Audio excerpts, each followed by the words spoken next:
अस्सलामुअलैकुम। मैं फ़िरदौस नुज़ला। आज मैं अपनी 12वीं जमात के बच्चों को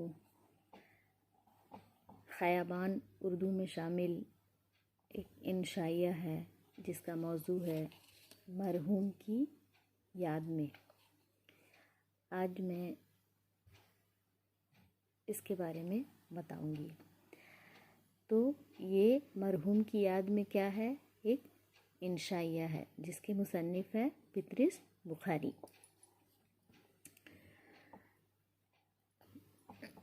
हम लोग इस मौजू में पितरिस बुखारी हमें क्या बताने की कोशिश कर रहे हैं या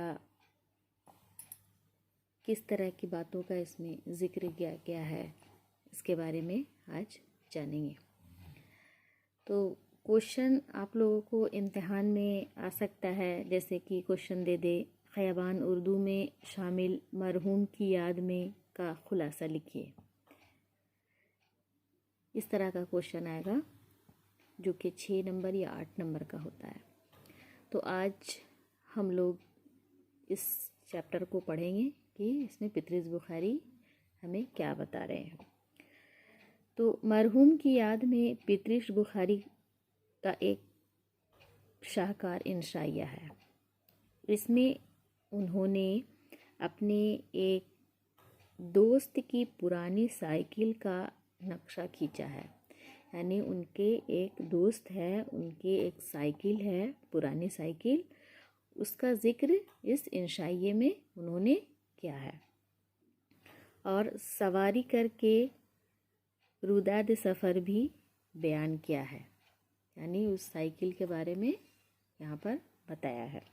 तो आइए देखते हैं कि इस इंशाइया में वो क्या कह रहे हैं।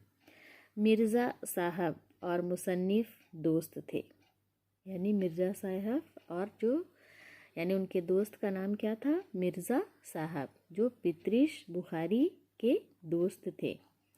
दोनों में नोक झोंक बहुत होती थी।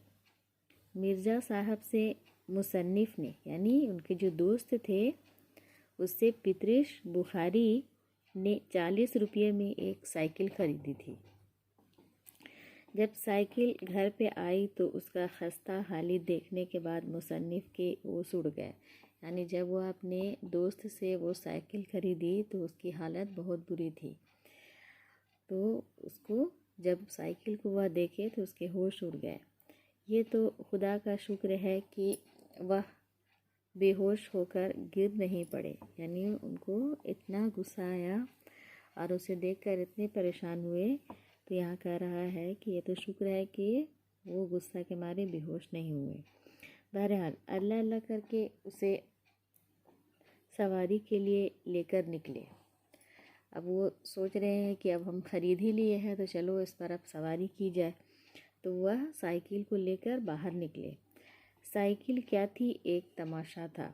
एक एक पुर्जा बज रहा था। यानी कि जब वह साइकिल पर बैठे सवारी करने के लिए तो उसका एक एक पुर्जा, यानी कि साइकिल का एक एक पार्ट जो होता है वह आवाज़ें कर रही थी। सिवाय घंटी के कभी हैंडल नीचे हो जाता, कभी गद्दी। यानी जब वह उस साइकिल पर बैठे तो उसका इतना बुरा हाल था कि कभी हैंडल नीचे हो जा रहा है तो कभी जो बैठने वाली जो गद्दी होती है साइकिल में वह वहाँ से नीचे उतर जा रहा। मरम्मत के लिए गए तो मिस्त्री ने बाबू से ज़्यादा झुनझुने की कीमत बता दी और जब फ़रोख्त की कीमत पूछी तो सिर्फ 3 रुपये। तो जब वह सोचे कि चलो अब ख़रीद ही ली है तो इसकी थोड़ी मरम्मत की जाए, जब वो मरम्मत करवाने के लिए मिस्त्री के पास लेकर गए तो वह मिस्त्री मुसन्निफ को, यानी पितरिस बुखारी को, वह कहता है कि बाबू, जितना का बाबू नहीं उतने का झुनझुना, यानी कि जितना पैसा लगाओगे उसमें कोई फ़ायदा नहीं है। और उससे ज़्यादा उसकी कीमत बताई कि उसकी मरम्मत में इतनी कीमत लगेगी, जबकि उन्होंने 40 रुपये में ये साइकिल ख़रीदी थी, उससे ज़्यादा बनाने की कीमत वो मांग रहा था। फिर वह सोचे कि अगर इसको बेच दिया जाए, तो जब बेचने की बात की तो उस मिस्त्री ने उसका दाम 3 रुपये बताया। यानी 40 रुपये की चीज़ 3 रुपये में वो ख़रीदना चाह रहा था। उतने में पितृष बुखारी को बहुत गुस्सा आ जाता है। गुस्से में भूत होकर साइकिल पर सवार हुए। चंद ही कदम गए होंगे कि पहिया अलग हो गया।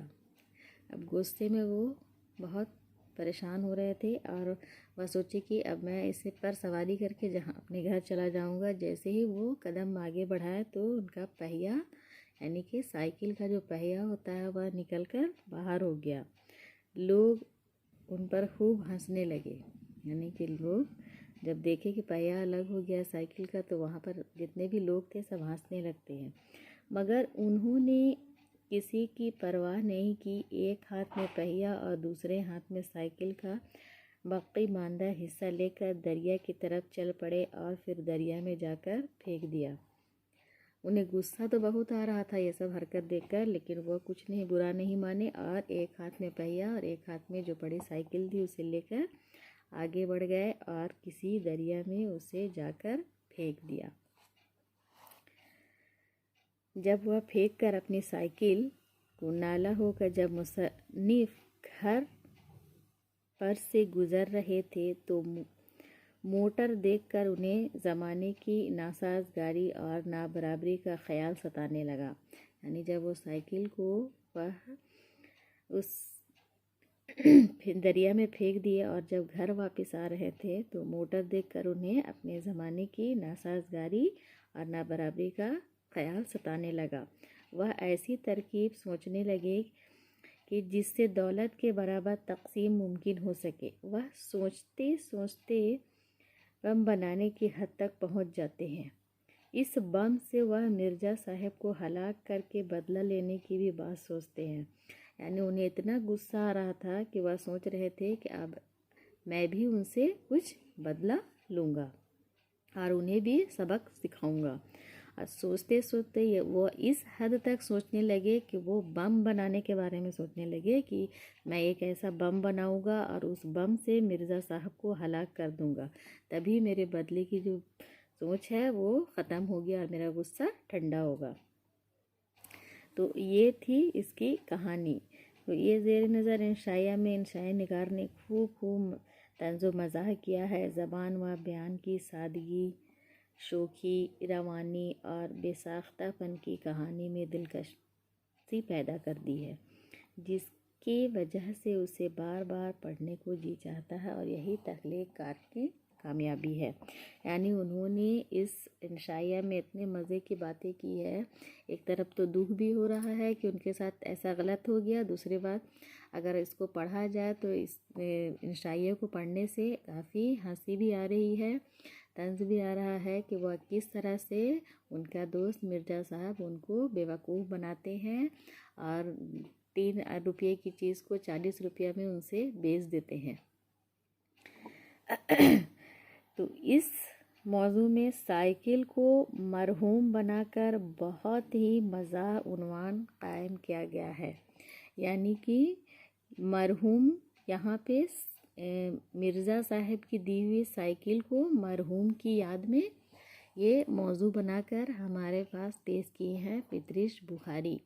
यहाँ मरहूम साइकिल को बोला जाता है जो मर चुका है, यानी कि वह टूट गया था और उन्होंने उसे दरिया में फेंक दिया।